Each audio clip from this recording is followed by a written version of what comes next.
सभी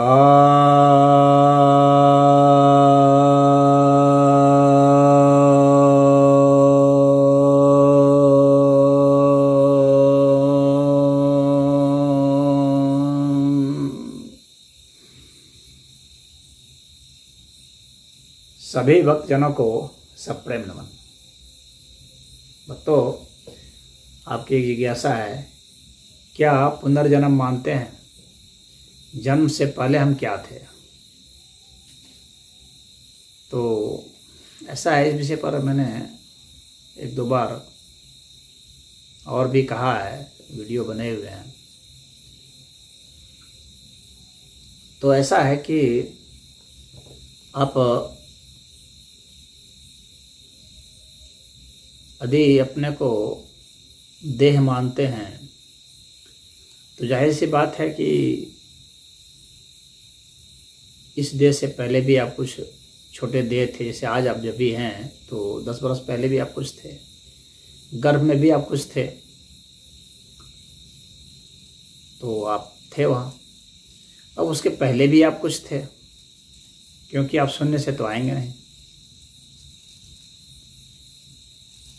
कुछ से ही कुछ आता है। तो जन्म से पहले आप क्या थे? तो आप कहेंगे कि भाई हम तो, विज्ञान बतलाता है हम डीएनए में थे, माता पिता के डीएनए मिल के हम आए।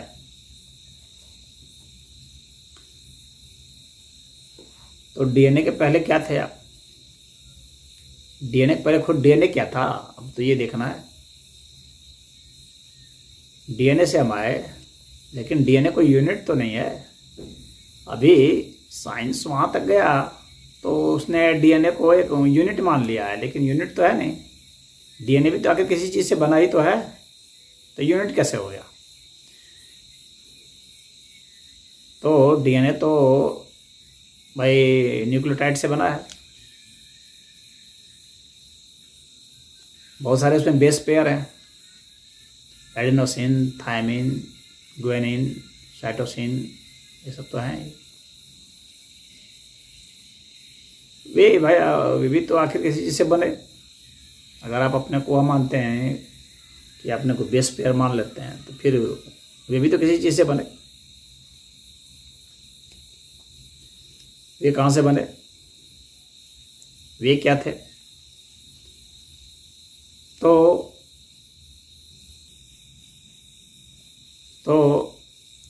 वह जो बेस पेयर अगर आप मान लेते हैं, तो उसके पहले क्या थे? वह क्या था?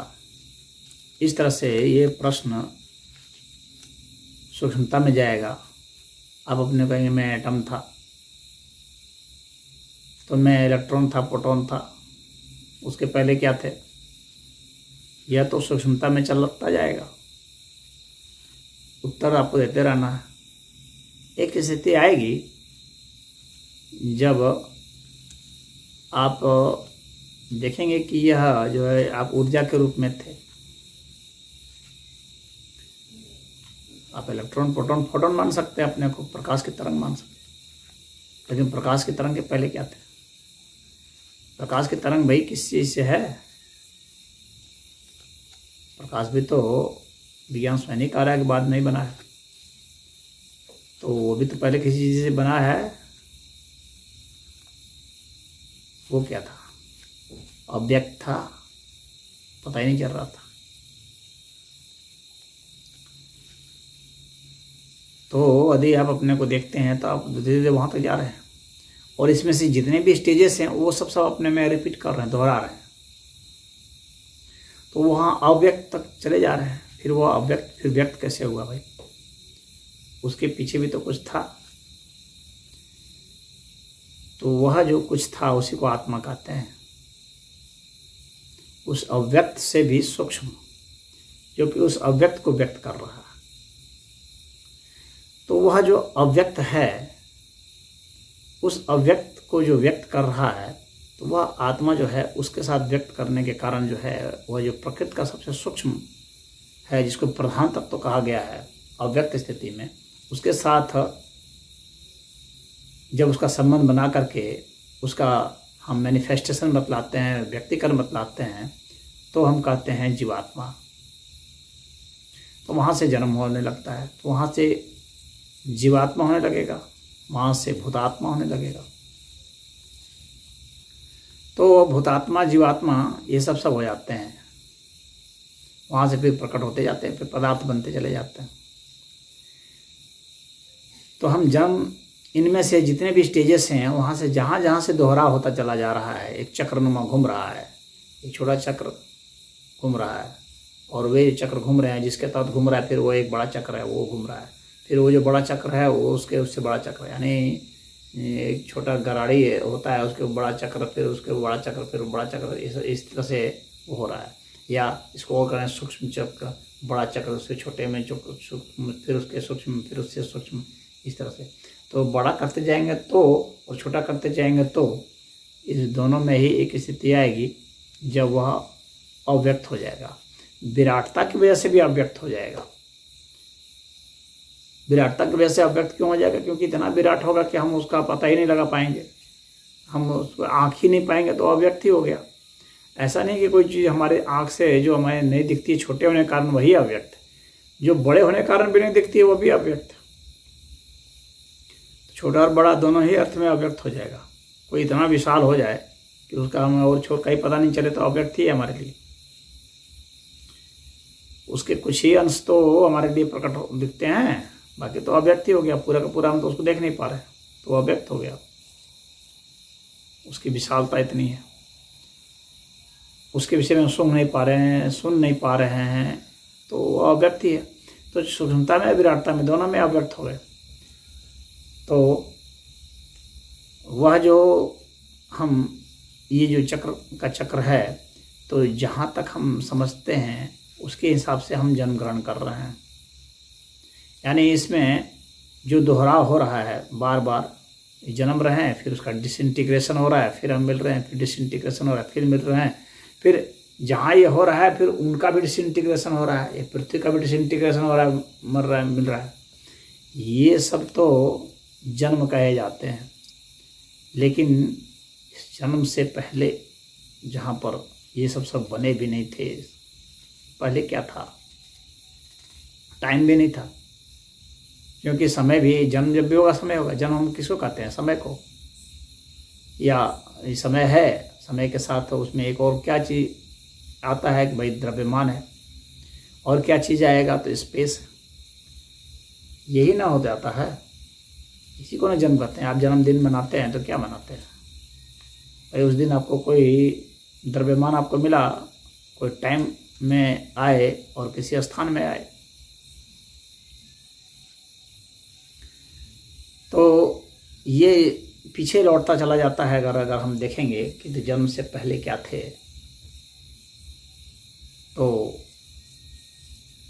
हम उस अवस्था में पहुंच जाते हैं जहाँ पर कि हमारा यह जो भौतिक स्वरूप है धीरे धीरे अभौतिक होने लगता है। ये सारे जो चीज़ हैं, जो द्रव्यमान है, ये अपनी सूक्ष्मता में जब जाता है तो ये आकाश तत्व में होने लगता है। इसलिए तो कहते हैं अव्यक्त हो गया, यानी ये आकाश तत्व जैसा हो गया, तो अव्यक्त हो गया। यानी सारे पदार्थ अंत में आकाश तत्व हो जाते हैं, स्पेस हो जाता है। फिर वह आकाश तत्व महाकाश में है। महाकाश का मतलब कि जिसका जन्म नहीं होता, जिसका प्रकटीकरण नहीं है, जो शाश्वत है, अनिर्वचनीय है, अनंत है, उसको ही परमात्मा हम लोग कहते हैं। तो जन्म से पहले हम लोग क्या थे? परमात्मा थे, आत्मा भी कह सकते हैं आप। समष्टि के अर्थ में परमात्मा है। तो चूंकि जब हम एक व्यक्ति मान लेते हैं तो उस अर्थ में हम कभी कभी अपने को आत्मा कहा जाते हैं, यानी उस समष्टि का वह अंश जो कि अभी प्रकट हो रहा है उसके संदर्भ में कहते हैं, वो भी परमात्मा है। तो जन्म के बाद क्या होंगे? जन्म के पहले क्या थे? जो जन्म के बाद होंगे वो जन्म के पहले होंगे। तो वह आत्म तत्व ही है। और उसके पहले तो क्या है, जन्म है मरण है, जन्म है मरण है। यानी रूप रंग बदल रहे हैं, आकार प्रकार बदल रहे हैं, द्रव्यमान बदल रहा है, यही तो हो रहा है, समय बदल रहा है। तो ये हम या आप, ये जो कुछ भी है, तो हम लोग ऐसे ही थे।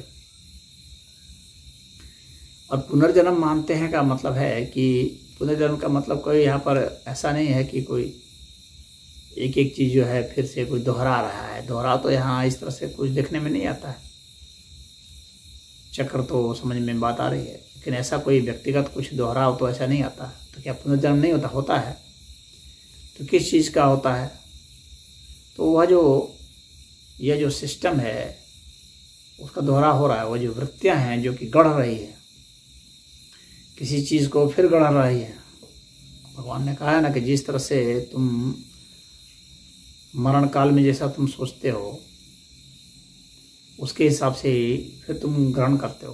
तो जो वृत्तियाँ हैं, वे वृत्तियाँ ही जो हमारा माइंड है,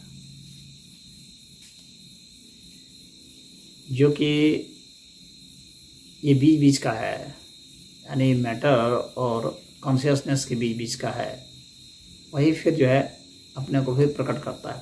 तो जन्म तो उन्हीं इच्छाओं का ही हो रहा है, उन्हीं वृत्तियों का ही हो रहा है। तो उस अर्थ में पुनर्जन्म तो है ही है। बाकी ये पदार्थ सब जुड़ते चले जाते हैं। जब वो वृत्तियाँ शांत हो जाती है, जब हमारी इच्छाएं शांत हो जाती हैं, तिरोहित हो जाती हैं, बस इच्छाएं लय हो गई, हम जन्म और मरण के चक्र से मुक्त हो गए। तो यही साधारण सा खेल है भैया, और यही असाधारण भी है। ओम।